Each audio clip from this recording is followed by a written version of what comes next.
చూపించు.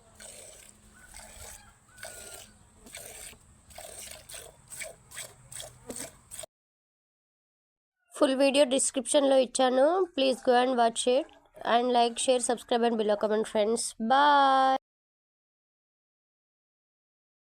ఆలు అని కాదు, కూరగాయలైనా పండ్లైనా ఈవెన్ రైస్ బ్యాగ్స్లలో కూడా కెమికల్ కలిపితేనే ఆ రైస్ అంతా స్వచ్ఛంగా పురుగులు పట్టకుండా ఉంటుంది.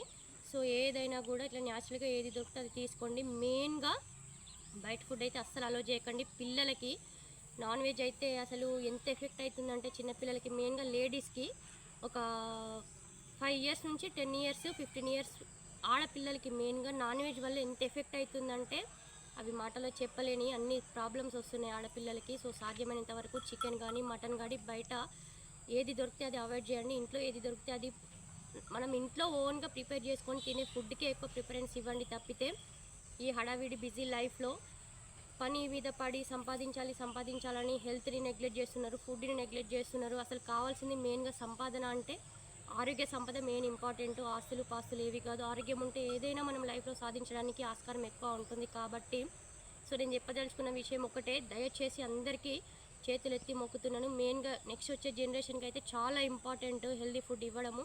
సో సాధ్యమైనంత వరకు ఇంట్లో న్యాచురల్గా ఏది దొరికితే అది 100కి ఒక 50% అయినా 30% అయినా మంత్లో వీక్లీ వన్స్ అయినా ట్వైస్ అయినా థ్రైస్ అయినా మంత్లో 4-5 టైమ్స్ అయినా న్యాచురల్ ఫుడ్ తీసుకోవడానికి అయితే కొంచెం టైం స్పెండ్ చేసి ఎక్కడ ఫుడ్ దొరుకుతుంది న్యాచురల్గా అనేది సెర్చ్ చేసుకోండి. విలేజెస్లో కానీ మన చుట్టాల్లో కానీ మన ఫ్రెండ్స్లో కానీ. సో ఎవరైనా కూడా